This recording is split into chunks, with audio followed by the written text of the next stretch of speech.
Hi, this is Randal Schwartz, host of FLOSS Weekly. This week, Dan Lynch joins me. We're going to be talking about how to synchronize your dot files across multiple machines. Wow, you're not going to want to miss this, so stay tuned. Podcasts you love. From people you trust. This is Twit.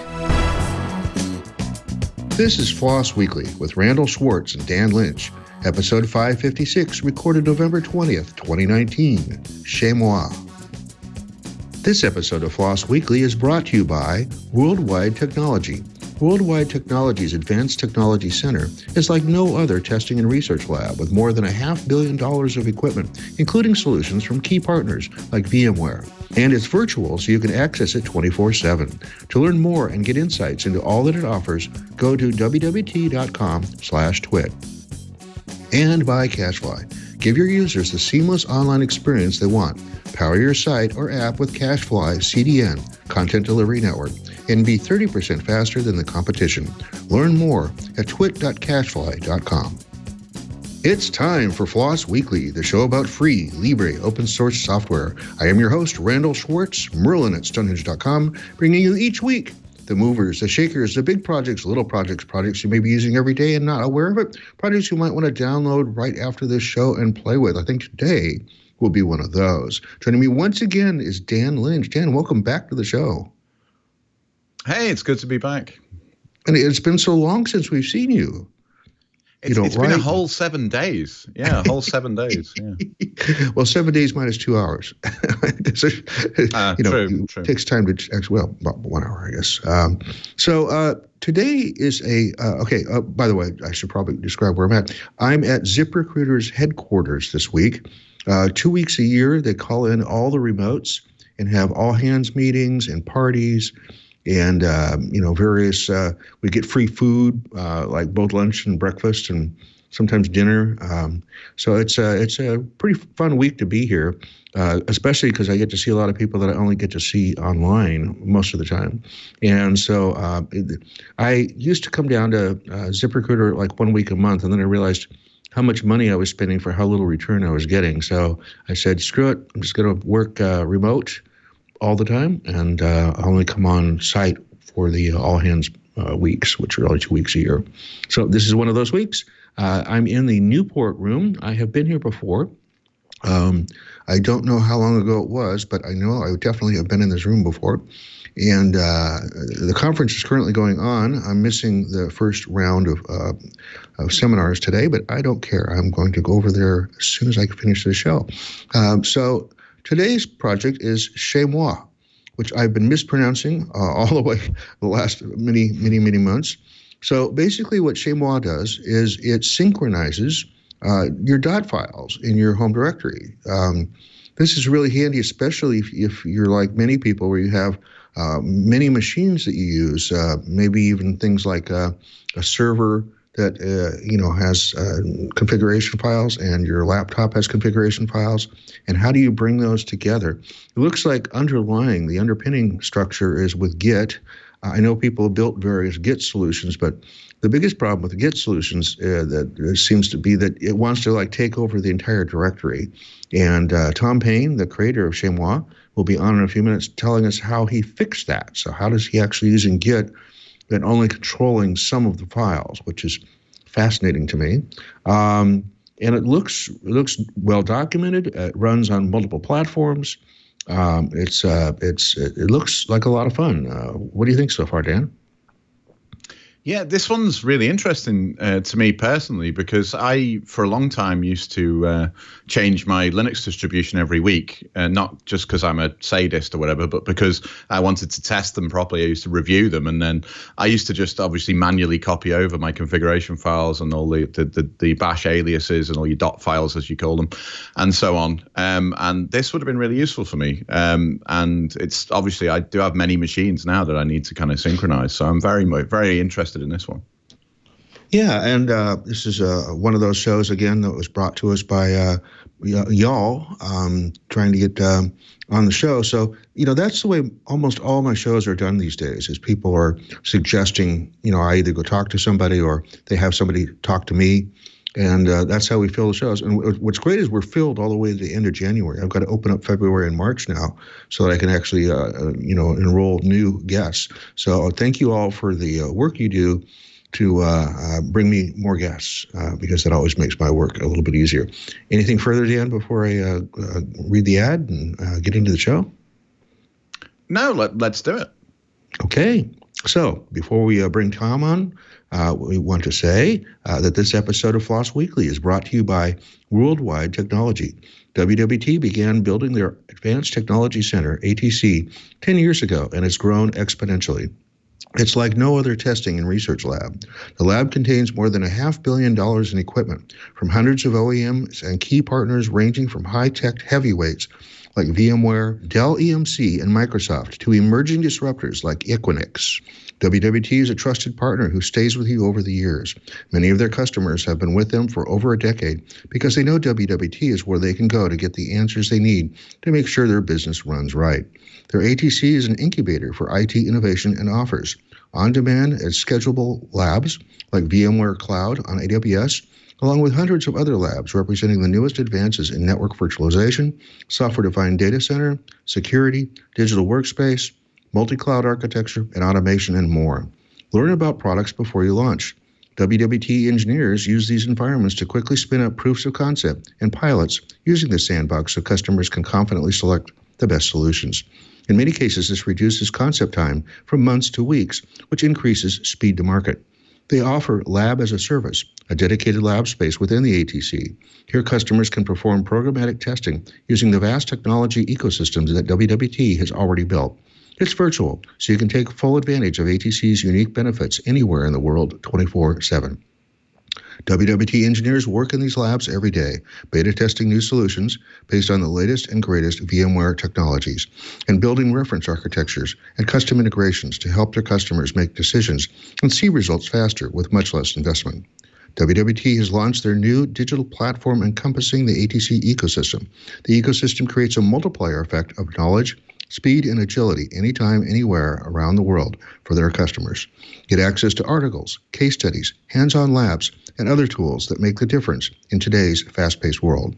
To learn more about ATC and get insights into their newest features, go to wwt.com/twit. WWT simplifies the complex. That's wwt.com/TWIT. WWT, delivering business and technology outcomes around the world. And we thank WWT for their sponsorship of FLOSS Weekly. And now let's go ahead and bring on Tom Payne. Tom, welcome to the show. Hi there. And where are you speaking to us from? I'm from my flat in Zurich, in Switzerland. Cool. So you're over sort of near Dan, not really. And we actually didn't say where Dan's coming in from, but he's always coming in from Liverpool, so we don't ask him that anymore. Yep. Anyway, so give us a 30,000-foot view. What problem is this solving that somebody would reach for Chezmoi? Chezmoi helps you manage your dot files across different machines. It's absolutely fantastic if you've got a different set of machines at home or machines at work, and you want to share the stuff that's in common between them, your bash config, your git config, etc., while coping with differences from machine to machine, and also being able to keep all the secrets that occasionally have to end up in the config files secure. And I see you're using Git. How are you not clobbering the entire home directory? So under the hood, Chezmoi you tell Chezmoi what state you would like your dot files to be in, what you want in your home directory. Chezmoi then reads this from a Git repository or Git working copy, I should say, and then updates the files in your home directory to be exactly what you want them to be. So it uses Git as the underlying store for your config files. It uses Git for distributing them amongst machines, but provides one-line commands to make it an update or a push very quick. And how did this get started? It's a scratch to personal itch. For a long time, I used Puppet to manage my configuration files, but Puppet's quite a large beast these days and has way more functionality than you really need for just something in your home directory. Also, I had increasingly a diverse range of machines, everything from a bit of FreeBSD to Raspberry Pis to Linux machines to Mac, my MacBook laptop. And installing Puppet on all of these becomes quite painful. I wanted a single binary that I could download with one command, and then just with a single second command, set up all my dot files on a new machine, and also transfer changes between them. And I think, correct me if I'm wrong, I think this runs everywhere that you can run a Go binary and has Git, right? Exactly. In fact, the Git is pluggable. You can use any version control system you want. It's got out-of-the-box support for Mercurial as well. I imagine most people are using Git, but you could use CVS or Subversion if you wanted. And one of the reasons for choosing Go is because it creates cross-compilations very easy. It supports a very wide range of platforms.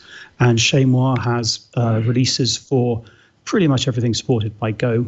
All different architectures, Intel, ARM, PPC, etc., all different operating systems, FreeBSD, Linux, even Windows is supported.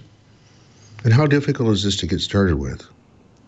For Chezmoi, it's it's a few lines. You install Chezmoi with a single command. You run Chezmoi add and the name of the file you want Chezmoi to manage, and then that automatically adds it to what's called the source state, which is the source of what of how you want everything to be. And then on another, you push that to your Git repository, and to get it onto another machine, it's Chezmoi init URL to your Git repository, and a single command brings it onto a new machine. Wow! So it's very quick to get started. Yeah. So you achieve a shared state across machines by having a Git repository somewhere. Obviously, somewhere like up in GitHub or maybe a private Git repository, right? Exactly. That's it. I mean, one of the goals between Chezmoi is to follow the Unix philosophy and just do one thing well. And for distributing code across multiple machines, Git already solves this fantastically.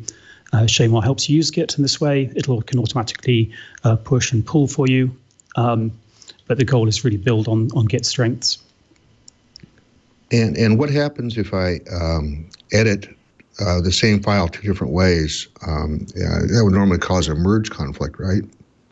Yeah. So this is something which is handled okay at the moment in Chezmoi, but I hope will improve in the next few weeks. So at the moment, there are effectively two steps. Firstly, you pull what you want for your Git repository. That becomes the source state. Then Chezmoi computes what you want the state to be in your home directory to be, and Chezmoi does that update from source state to home directory.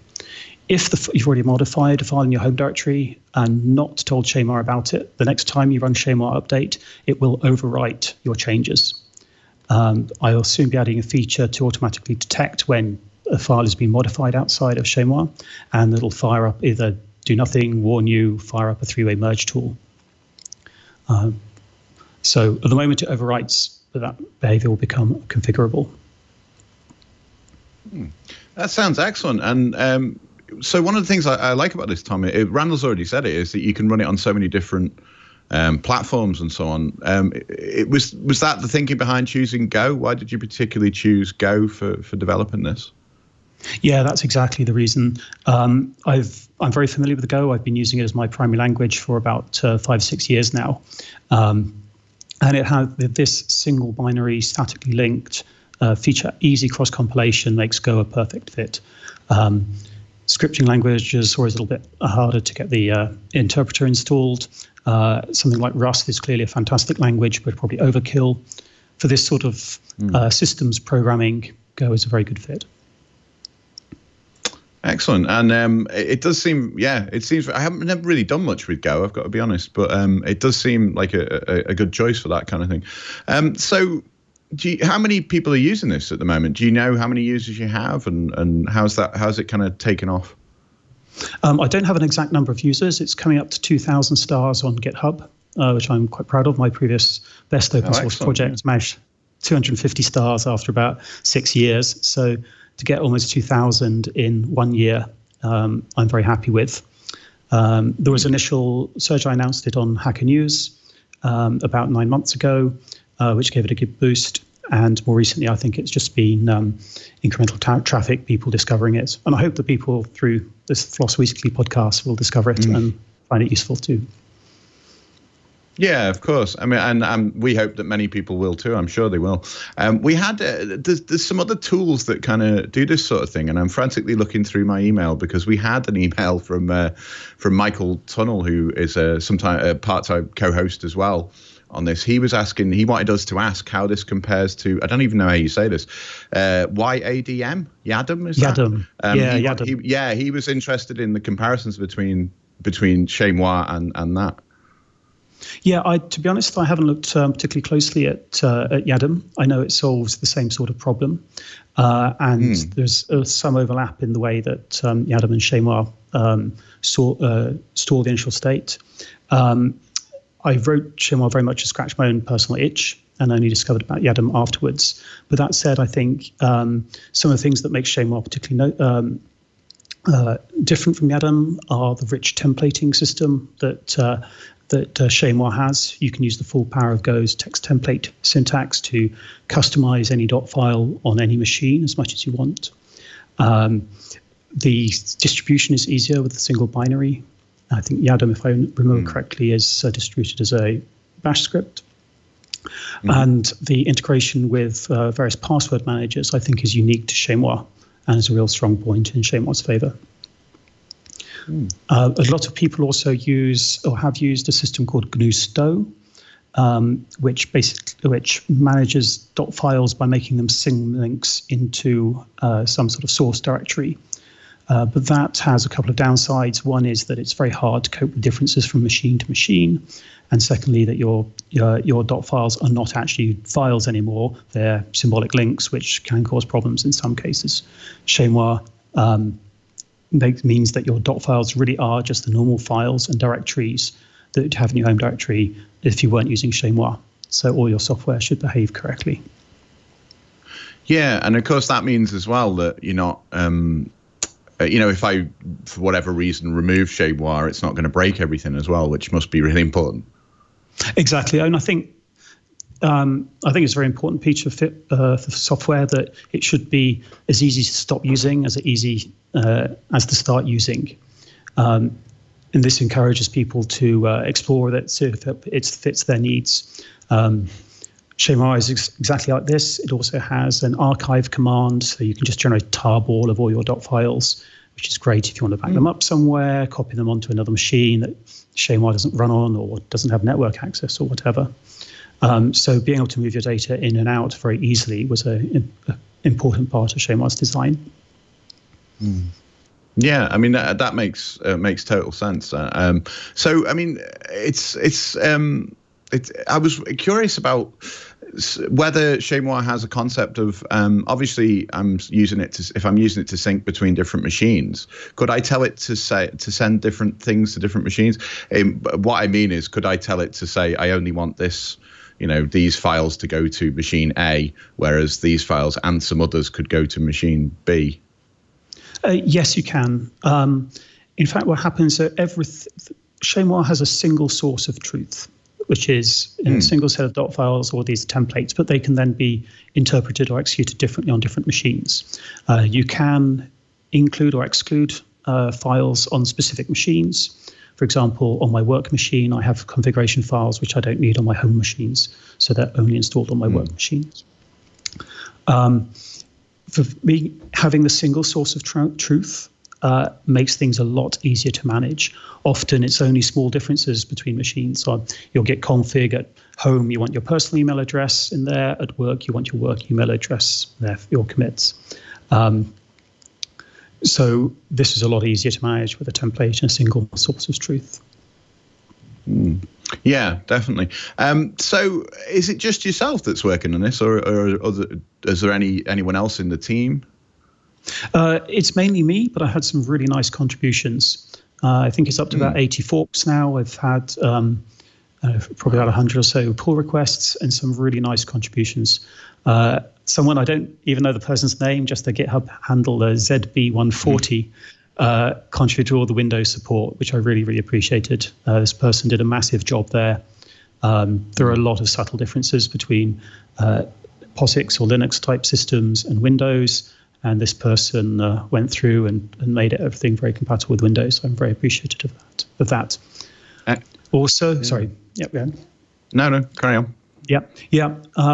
Also, the communities have been a fantastic source of ideas and improvements of Chezmoi. People are out actively using it and have come up with ways to really make the whole experience much smoother and easier to use. So thanks very much to all the people who've submitted issues and on GitHub there. And you've kind of answered a question I was going to ask, which is, are you taking pull requests for this? Clearly you are. Yeah, absolutely. If you want to submit a pull request, I'm extremely happy to receive them. If it's something significant, I'd ask please raise a discussion or raise an issue about it first.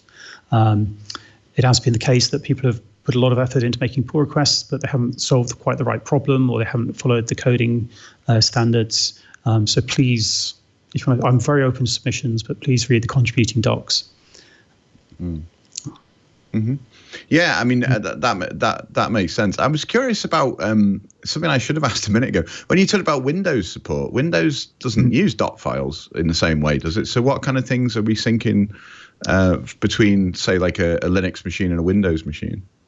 So yeah, I mean, normal Windows software will store its config in the registry or whatever. I'm not super familiar with Windows, to be honest, but people are using things like MSys and Cygwin on Windows machines, which are much more Linux-like or sort of normal POSIX shell type environments. And I believe, in fact, the person who submitted the pull request for Windows is actually using multiple of these systems on a single Windows machine, as well as syncing this with Linux. Okay, excellent. Yeah. I was going to ask about Cygwin before when you said somebody had made it work well on Windows. I was wondering how they just somehow run it through Cygwin, which I've tried in the past, but it hasn't worked. I did once many moons ago find that this is probably just my fault, but find that the easiest way for me to back up some data was to run rsync through Cygwin on a Windows machine and send it to another one that way. That might just be my preference for using rsync, I think, but it was an interesting way of doing it. So what license is it under, and why did you choose that?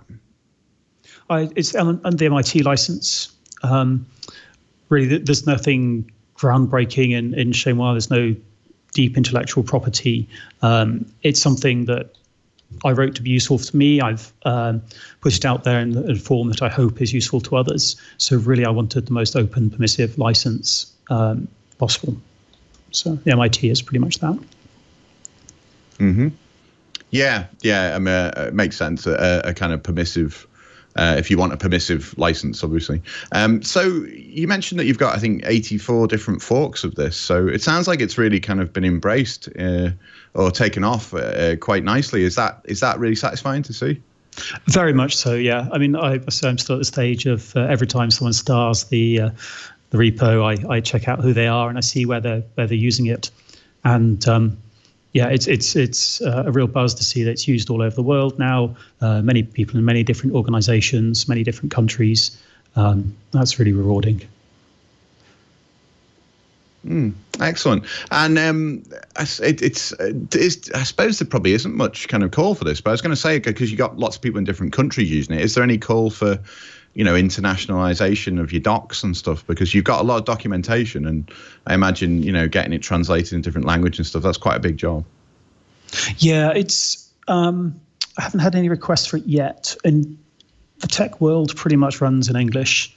And Chezmoi itself is designed to operate very much like Git in the way that the commands are structured. So I'd be very happy for people to submit translations, but I think given that the audience is generally technical power users, they probably already read enough English that the English documentation is sufficient. The name, of course, Chezmoi is actually French. I did live in France for a few years, and I do speak French. And Chezmoi means at my house, which is somehow relevant for home directories. Mm-hmm. Well, I can't let Dan. Sorry, go ahead. Were you finished? Yeah. Okay. I can't let Dan have all the fun, so I'm going to take it back over for a little bit. But before I ask my questions that I've been preparing, I have to say that this episode of Floss Weekly is brought to you by CashFly. Give your users the seamless online experience they want. Power up your site or app with CashFly CDN and be 30% faster than the competition. No matter what industry your business is in, if your website is directly tied to company revenue, give your customers the fast downloads they need with CashFly. CashFly CDN delivers rich media content up to 10 times faster than traditional delivery methods and up to 30% faster than other major CDNs. Backed by 100% SLA, CashFly guarantees the best user experience for all your customers, no matter where they are or what device they're on. Join the thousands of others who trust CashFly's reliable network, including LG, Microsoft, Adobe, and Ars Technica. Twit has been hosting all of their podcasts, audio and video, on CashFly for a decade. Every month, our viewers and listeners download petabytes of data fast and flawlessly. Twit wouldn't exist without CashFly. Say goodbye to logging in multiple times a week, or worse, even daily trying to track your CDN usage. No billing spikes. Get a custom plan tailored to your CDN based on yearly usage trends. On average, customers who switch to CashFly save more than 20%. Just imagine what you could do with that 20% in your time. And just for Twit listeners, CashFly is giving away a complimentary, detailed analysis of your current CDN bill and usage trends. See if you're overpaying 20% or more for CDN. Learn more at twit.cashfly.com. That's twit.cashfly.com. And we thank CashFly for their support of Floss Weekly. And now, let me see, where was the question I was going to ask? Yes, so I'm going through the documentation. I see that you use this thing called text template. What is that, and why did you choose that? So text template is part of the Go standard library. It's Go's template language, basically. I used it simply because it comes out of the box with Go. It's clearly the result of a lot of experience with other templating languages, and is very quick and simple to learn and already fully documented and implemented. So it was a great choice for me. Oh, so you didn't create that? Yeah. Okay. No, this is part of the Go standard library. Also hooked in there is a project called github.com/masterminds/sprig, which is a selection of idempotent hermetic functions for the text template language. So the text template language itself comes with the Go standard library. The library of template functions comes from masterminds/sprig. Which adds a lot of richness and power to what you can do with the templates. Cool. And it's not difficult to learn? No, it's very similar to Mustache or other templating languages. Is this also the thing that decides whether something gets installed at all or not? Yes. So for that, by default, everything is installed. So one of the concepts behind Chezmoi is that the source state, where you declare what you want your doc files to be, should be very easy to understand as a human. You can go in there, poke around with ls and cat, and everything should make sense. Sorry, let's go with this. So for this reason, if something's a template, it'll have a .tmpl extension. You'll see .bash.template, for example. This makes, so I've lost the train of it here. If you, by default, anything is installed. Everything is installed. So consequently, it's a little bit weird, but if you don't want something to be installed, then you tell Chezmoi, don't install this on this machine. There's a file called .chezmoi ignore, which is very similar, the same syntax as a .git ignore file, which is also templates. You can control which files don't get installed on different machines. Okay, that makes sense. And also, I think early in the show, you said that Puppet was like too heavyweight to be useful, and that's part of why you created Chezmoi. But let's go the other direction. At what point does Chezmoi run out of steam such that you would want to go back to using Puppet? So Chezmoi is very much focused on managing files in your home directory. It's not a full system managed. It does have support for scripting, that you can have, say, run these scripts every time I run an update, or run this script just once when I'm setting up a machine. This is great for installing all the packages you want as part of a machine setup, for example. But if you want a full system management thing, like starting daemons, installing more system level packages, creating different users, then you're definitely out of the realm of Chezmoi, and you should look at something like Salt or Ansible or Chef or Puppet. But by keeping Chezmoi focused on the home directory stuff, I hope to have a smaller, simpler tool. And what kind of variables does the template have access to? So there's a bunch of default variables that you get, for example, the operating system, the host name, your username, stuff passed from the Linux LSB or Linux Standard Base release file, etc. OS release. You're also free to define your own variables in a config file. I use this to, for example, control which GPG keys I use for signing my Git commits on different machines. This is a variable under my control. And I understand you have special processes for handling secrets. Yes. This is something which I didn't anticipate at the start, but sort of discovered in the process of using Chezmoi.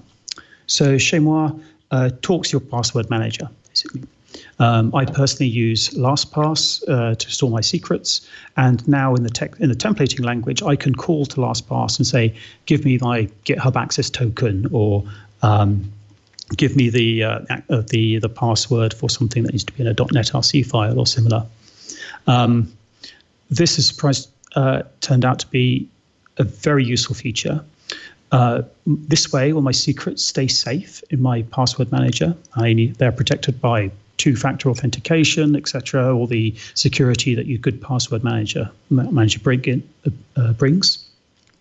And it means that on any individual machine, the only secrets that end up in plain text on that machine are the ones that have to be on that machine.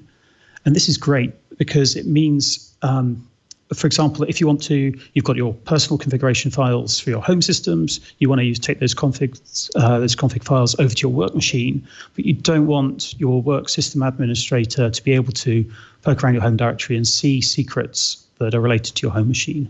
And similarly the other way around, you don't want your work secrets on your home laptop.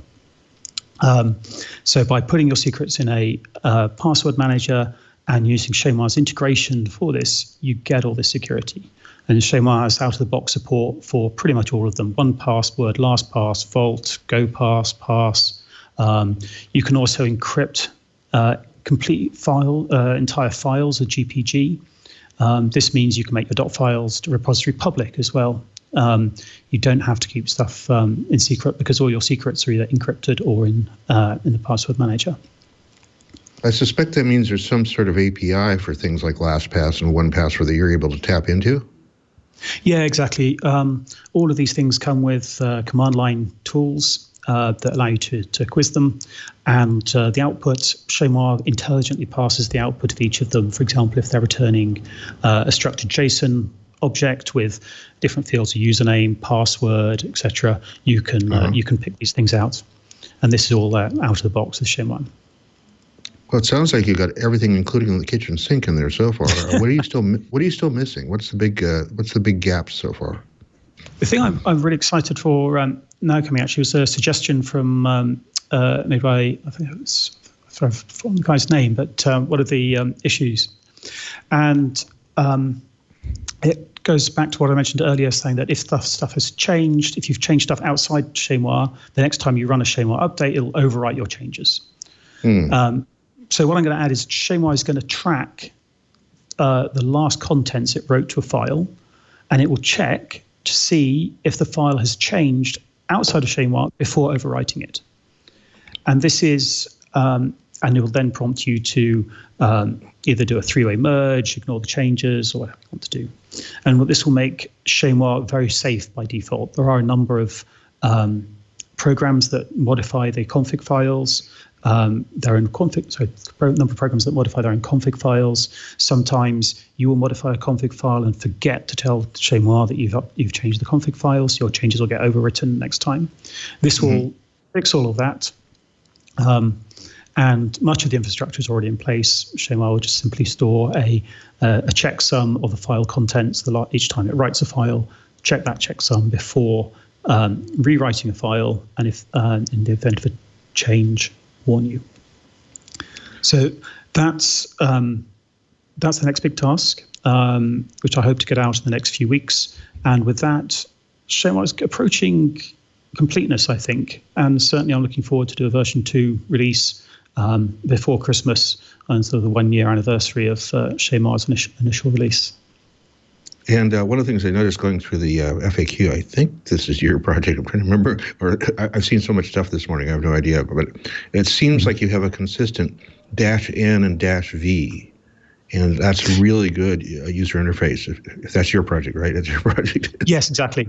Yeah. Okay. So this, I mean, for me, this is very important. So Chezmoi also makes a lot of effort to be reliable and transparent. For example, one of the things that's not very evident, but does happen under the hood, is that Chezmoi atomically replaces your dot files. I.e., you either get the old version of your dot file or the updated of the version of your dot file, but never something partially in between. This is done using a library, github.com/google/rename.io. It's a small Go library, open source by Michael Stapleberg. And this makes Chezmoi safe in the event of its run being interrupted for whatever reason. So you can never end up with partially created files.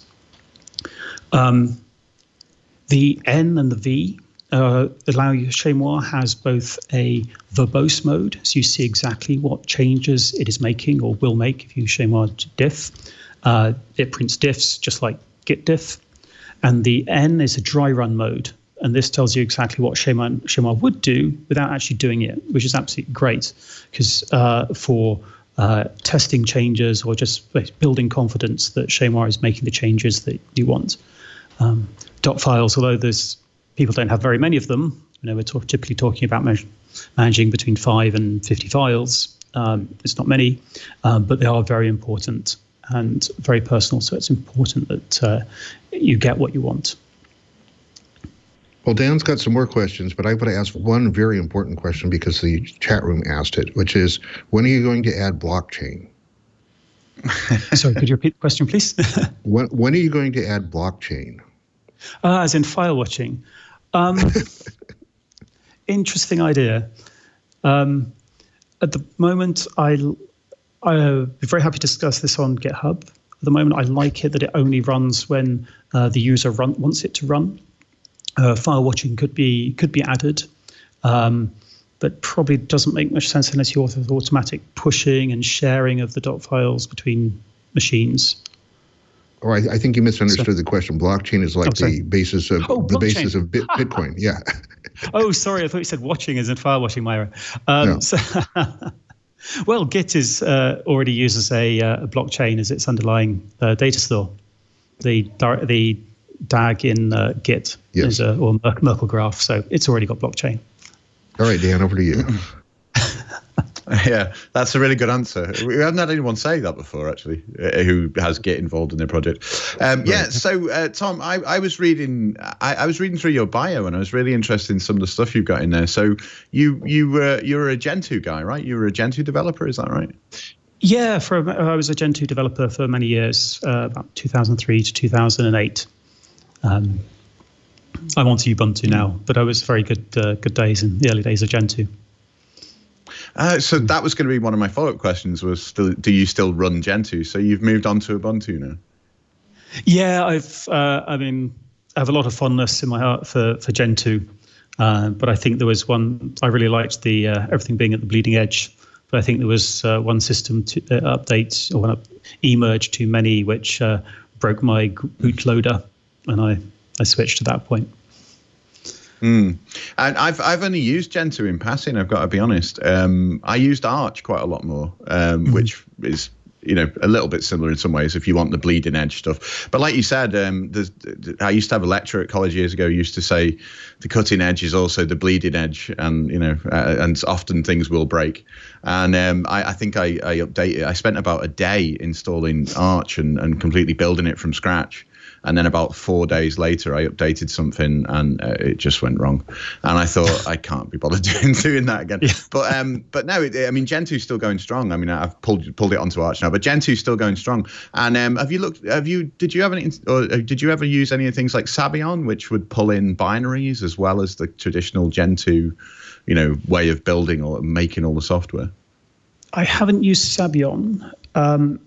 For building releases of Chezmoi, I use a fantastic open source project called Go Releaser, where you effectively write a config file. You say, I want binaries built for all of these architectures and all of these operating systems, and I want packages built for all of these different operating systems. So it generates RPM packages, deb packages, zip files for Windows, Scoop installers for Windows, Snap binaries for Linux systems, and a whole host more. It's an absolutely fantastic project, which has really enabled Chezmoi to be so available for such a wide variety of systems. The developer, Carlos, is very friendly and very responsive. If you're developing and distributing Go binaries, I strongly recommend checking out goreleaser.com. Yeah. Excellent. I mean, that sounds really useful because, I mean, trying to target all of these different endpoints or platforms must be really difficult. So having the tool that can, automatically do that must be really, really good. Something else I wanted to ask you about was I noticed on your bio that you work writing Go code for air traffic control stuff for drones. Is that right? Tell us a bit about that. Yeah, that's right. So I'm working for a company called AirMap, who are headquartered in Santa Monica. We're working with the FAA, particularly in the US, and SkyGuide, which is the company that does all the air traffic control systems for Switzerland, here in Switzerland, amongst others. And AirMap as a company provides services for basically enabling loads more drones to fly in airspace. We do things like we know about air law. We can get you flight authorizations. We can automate. We can make sure you're following the rules. We can automate. You can automatically approve your flights. We can show you what other traffic, both manned and unmanned, is flying in your area. We've got remote ID that we're working with a number of other companies on, so you can look at a drone in the sky and know who the pilot is and what the drone's mission is.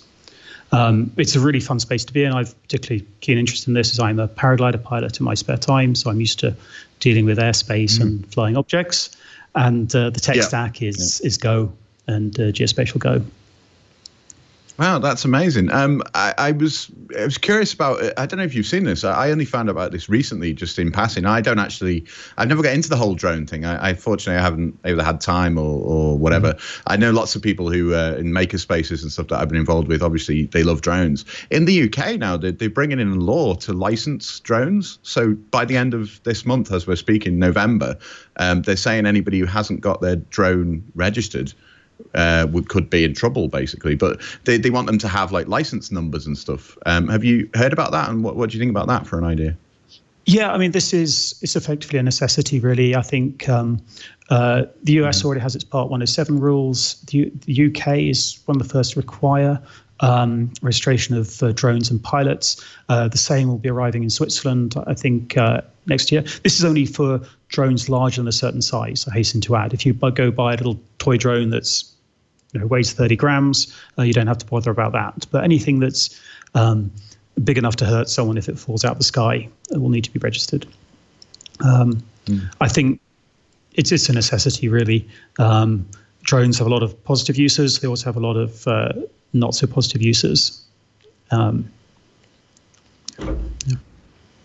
Yeah, I mean, we saw recently in the UK, the Gatwick Airport stuff, where they had last year, I think it was, twice in the space of like a week, protesters were shut down the whole of Gatwick Airport, which is quite a big airport, just by flying drones across the runway and stuff. And that's massive. That must have cost so much money to the airlines and the airport, and also dangerous as well. Yeah. It's the obviously any technology can be used for good or bad, and drones included. At AirMap, we're very much focused on the positive uses of drones, and we want to enable drone traffic for all the good stuff. Everything from deliveries, search and rescue, surveying, all of these different rich applications. People, even with drone registration, people will still be home building their drones, which don't have registration. They will, if people want to fly them illegally, they can. There's no way to stop that. You have to come up with different ways of solving the problem there. And you mentioned about you're developing software, obviously, for keeping an eye on air traffic, airspace, all that kind of stuff. Does that mean that you have to deal with things like, obviously, air traffic control systems? Anything like that has to be, I think they call it safety critical systems. They have to be tested and double tested and triple tested or whatever, because people's lives could depend on it. Did you hit those kind of things as well? Yeah, it's definitely a challenge that we're facing at AirMap is that historically the aviation industry has been very, very conservative, and things change on the scale of one change every decade. And once things are certified, they never change. AirMap is a California startup company, is iterating very fast indeed, and probably in some cases a little too fast. And so we're still working out how to find the right balance between the development velocity that you get from a startup with the traditionally very conservative aviation industry. And that's something we're working very closely with SkyGuide and the Federal Office of Civil Aviation here in Switzerland and others. When you said AirMap was in Santa Monica, I went, well, I'm in Santa Monica right now. The headquarters must be close by somewhere, right? Do you know what streets are on? Yeah, they're on Santa Monica Boulevard around the junction of 5th and 6th, I think. Oh, that's like a block and a half that way. It's right there. Just opposite REI. Yes, that's a block and a half that way. So well, I should drop in and say go. Hi there. Yeah, nice. I talked to Tom Payne on this morning on Skype. So, wow, cool. Well, we're almost out of time. And I'd like to give guests a chance at this point to cover anything that we didn't cover yet. Is there anything we've left out in our questioning? One thing I'm quite proud about Chezmoi is the documentation. Actually, this is from speaking to friends who are technical writers at various different companies. And I think for open source projects, particularly where you don't have someone you can call at the end of the phone, documentation is very important. So I've gone to a lot of effort. I've created everything from an install guide, a quick start to get you started, how to achieve specific tasks, a FAQ, and a full reference manual of documenting everything about Chezmoi for using it. I've also built this into the binaries, again from a single source of truth. So when you type Chezmoi help, for example, actually pulls text from the reference manual. It's automatically extracted from the reference manual.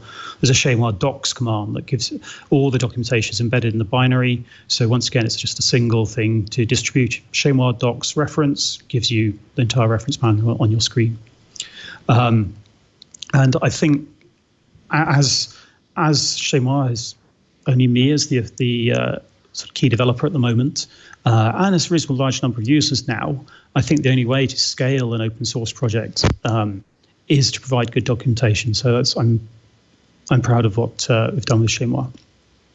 Cool. Well, that's really a good thing too, because I know so many open source projects, the documentation seems to be sort of second thought, not a primary concern. And so we end up with projects that are unusable because, as I used to get trained when I was back in my early days of being a technical writer, if you can't read it from the docs, it doesn't exist in the product, because the doc is the product for the people that are using it. Yeah, that makes lots of sense. Good insight. Yeah. Cool. Well, like I said, we're almost out of time. I have two more questions I must ask. Or people yell at me. They don't yell at me, but they send me email with cap letters, so that's yelling. What's your favorite scripting language? I've used Python a lot. Yeah, that's so I reach for by default now. I was a long-term Ruby user for about 10 years. But yeah, Python is my favorite scripting language. And what text editor do you use?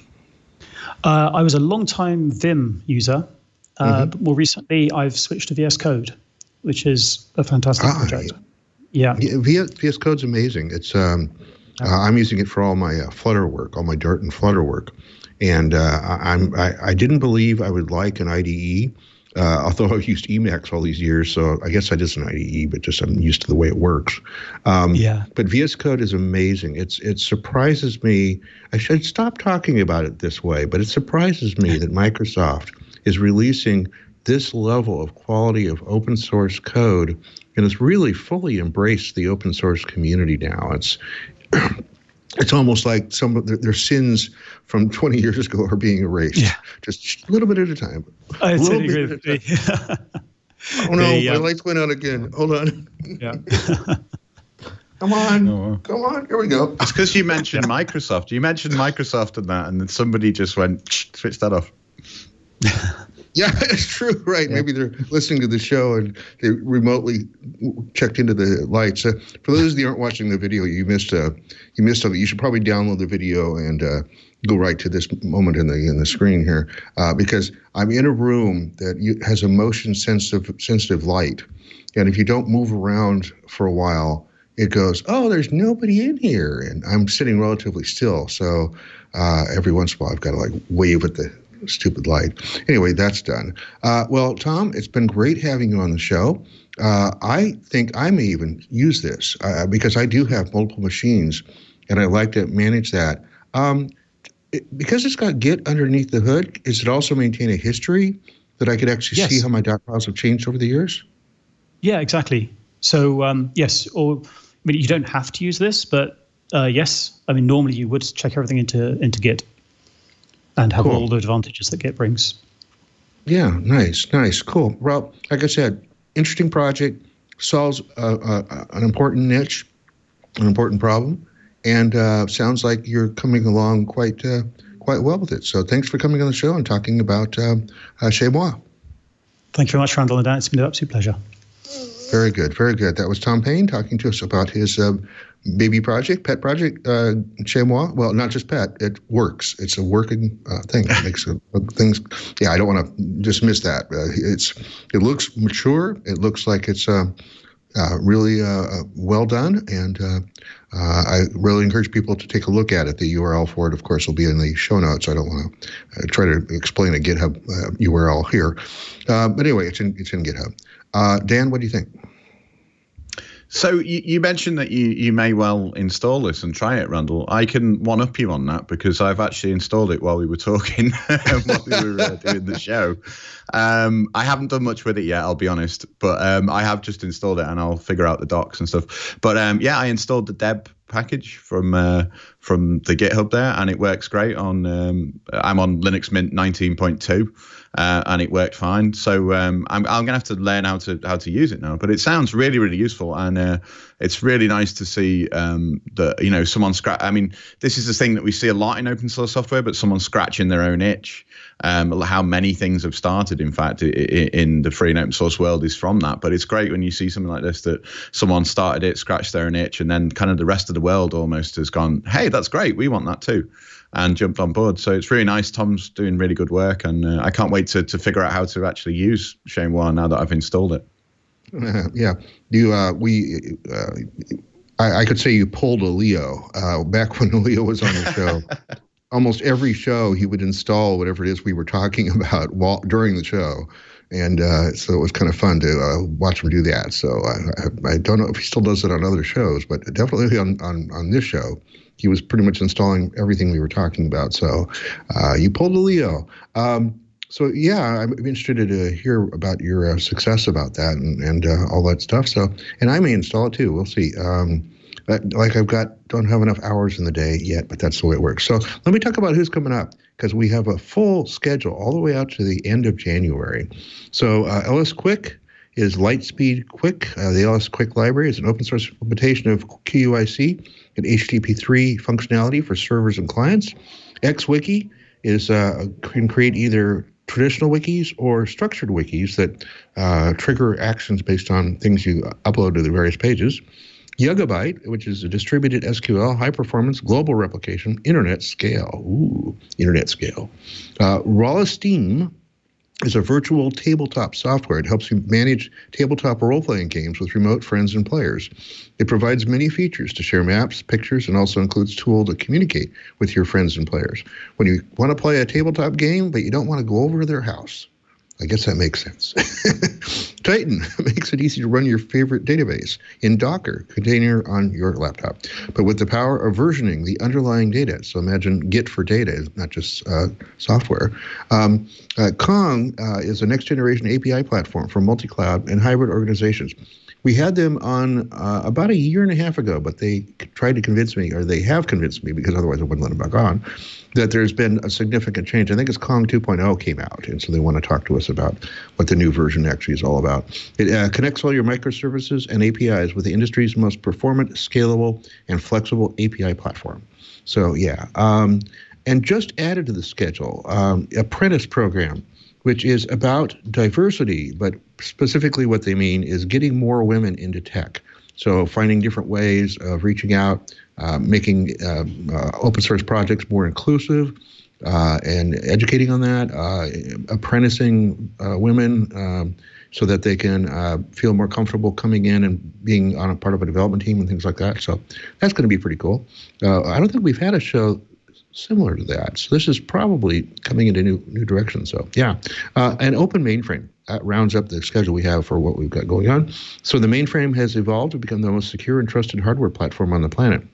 Open source software has been rejuvenated the mainframe as a viable consolidation platform that both saves on licensing costs and enables technologies such as virtualization, cloud, containerization, and cryptography that are vital to survive in today's economy. Yeah, that sounds like a fun show too. So I can't imagine we would have anything that had the word mainframe in it on this show, but apparently they called me or they emailed me and they said, we've got some stuff we want to put on your show. And I said, okay, cool. I like that. Twitch.tv/FLOSS is the homepage for this show. You can go there and see the upcoming schedule precisely, and you can also see who we're working on. If there's somebody not on that list, please have the project leader or community coordinator email me, merlin@stonehenge.com. My email address is on that page, so you don't have to write that down. Just remember twitch.tv/FLOSS. That's all you have to remember. We have a live stream at 9:30 a.m. Pacific time on Wednesdays at live.twitch.tv. We take a number of questions from the chat room today. We always do. The number could be 0, but we always take a number of questions.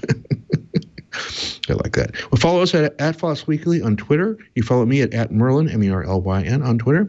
You can join us at the new twit.community forum. There is a specific channel for FLOSS Weekly there. I believe each show gets auto-posted to create a new thread. Maybe not. No, I've seen... Okay. Okay, good. Yes, it does. Apparently, I've been whispered in my ear that yes, it does.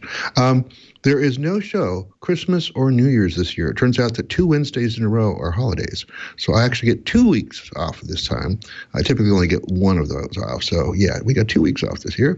I am currently in Santa Monica. If you watch my, if you tweet at me, it's probably the easiest way to get a hold of me on a real-time basis. I'm pretty busy, but I do have a couple gaps here and there in the schedule. So if you're in the Santa Monica area, feel free to ping me up. I don't really have anything special coming up after that. I don't have any conferences scheduled yet, thank God. I just made it through conference season. And the bad part about conference season is it's a double whammy on my bottom line, because first off, I've got to pay to go to the conference. And second, I don't have billable hours for either the conference itself or typically the travel day before and after. So I've had like 8 or 9 conferences in the last 2 months, and my bottom line is itching a little. So anyway, anything you want to plug, Dan? No, I mean, I would encourage people, if they're interested in pop culture, films, comic books, TV, all that kind of stuff, to check out a podcast I do called Tales of the Unattested. Sadly, not Tales of the Unit Tested, as Randal always says, but we're going to do that spin-off one day. If you go to unattested.club, you can find us there and you can hear us talk about that sort of thing. And come and say hello on Twitter. Cool. And Dan, thanks for stepping in for the second week in a row. I think you're probably going to get a reprieve next week. I would hope you did. We've got to spread out the co-hosting responsibilities. So we'll see who steps up for next week. But thank you once again for joining me and interviewing this really talented, interesting guy. A great project, and glad you could come on and provide your expertise in it as well. So thanks a lot. No problem. Always a pleasure. Cool. And we'll see you all again next week on FLOSS Weekly.